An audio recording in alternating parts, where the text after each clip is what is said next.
നമസ്കാരം. റാഫ്റ്റോക്ക് ഫുട്ബോളിലേക്ക് അവർക്കും സ്വാഗതം. FC ബാഴ്സലോണ നാളെ ക്യാമ്പ് നൗവിൽ കളിക്കാൻ ഇറങ്ങുന്നു. ലലീഗയിൽ അവരുടെ എതിരാളികളായിട്ട് അത്ലറ്റിക് ക്ലബ് ബിൽബാവോയാണ്. അപ്പോൾ ഈ കളിക്ക് ബാൽഡെ ഉണ്ടാകുമോ? കഴിഞ്ഞ കളിക്ക് സ്ക്വാഡിൽ അദ്ദേഹത്തെ ഉൾപ്പെടുത്തിയിരുന്നില്ല. അദ്ദേഹം പുറത്ത് പോയേക്കും തരത്തിലുള്ള വാർത്തകൾ ഉണ്ടായിരുന്നു.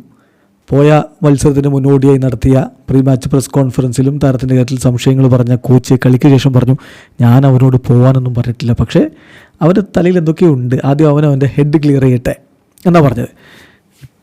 ഇപ്പോൾ നമ്മൾ കുറച്ച് മുമ്പ് ഒരു വാർത്ത കണ്ടിരുന്നു, ബാൽഡെ തൻ്റെ ബാഴ്സയിൽ തന്നെ സ്റ്റേ ചെയ്യാനുള്ള ആഗ്രഹം ക്ലബിനെ അറിയിച്ചിട്ടുണ്ട് എന്ന്. പ്രീ മാച്ച് പ്രസ് കോൺഫറൻസിൽ ബാൽഡയെക്കുറിച്ച് മാധ്യമങ്ങൾ ചോദിച്ചപ്പോൾ കട്ട് ആൻഡ് റൈറ്റ് ആയിട്ട് ക്ലിയറായിട്ട് ഇതാ ഫ്ലിക്ക് മറുപടി പറയുന്നു, നാളത്തെ സ്ക്വാഡിൽ അവനുണ്ടാകും. വാവ്! അപ്പോൾ പ്രശ്നങ്ങൾ പരിഹരിക്കപ്പെടുന്നു എന്നർത്ഥം. നാളത്തെ സ്ക്വാഡിൽ അവനുണ്ടാകും.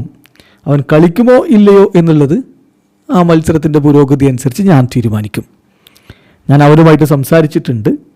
ഇമ്പോർട്ടൻ്റ് ആയിട്ടുള്ള കാര്യം, അവനിപ്പോൾ 100% ബാഴ്സലോണയോട് കമ്മിറ്റഡാണ്. കഴിഞ്ഞില്ലേ? ഇനി സംശയങ്ങളില്ലല്ലോ. കോച്ച് പറയുകയാണ് 100% അവനിപ്പോൾ ബാഴ്സയോട് കമ്മിറ്റഡാണ്. അവന് 22 വയസ്സേ ഉള്ളൂ, വളരെ യങ്ങാണ്. അവന് നല്ല പൊട്ടൻഷ്യൽ ഉണ്ട്. അവൻ്റെ ഫസ്റ്റ് സീസൺ, ഇവിടെ കളിച്ച ഫസ്റ്റ് സീസൺ വളരെ ഫാൻറ്റാസ്റ്റിക് ആയിരുന്നു. പക്ഷെ അവന് ഇനിയും ഒരുപാട് ഇമ്പ്രൂവ് ചെയ്യാനുമുണ്ട്. അവൻ ലാമാസിയിൽ നിന്നാണ് വരുന്നത്. ബാഴ്സ നിറമാണ് അവൻ്റെ ഹൃദയത്തിലുള്ളത്. പക്ഷേ അവനിവിടെ ഇനിയും ഇമ്പ്രൂവ് ആവണം. എല്ലാ വർഷവും 3-4 പ്ലെയേഴ്സ് ലാമാസിയിൽ നിന്ന് വരുന്നുണ്ട്. സോ അവർക്കും കളിക്കണം എന്ന താല്പര്യത്തിൽ തന്നെയാണ് അവർ ഫസ്റ്റ് ഇവനോട് ജോയിൻ ചെയ്യുന്നത്.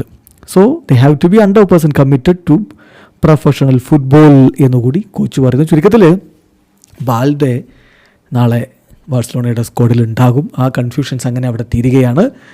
തീർച്ചയായിട്ടും താരത്തെ സംബന്ധിച്ചിടത്തോളം കഴിഞ്ഞ സ്ക്വാഡിൽ ഉൾപ്പെടുത്താതിരുന്നത് മൂവ് ചെയ്യണോ വേണ്ടയോ എന്നുള്ളൊരു കൺഫ്യൂഷനൊക്കെ നിലനിന്നതുകൊണ്ടാണ്. അത് മാറി.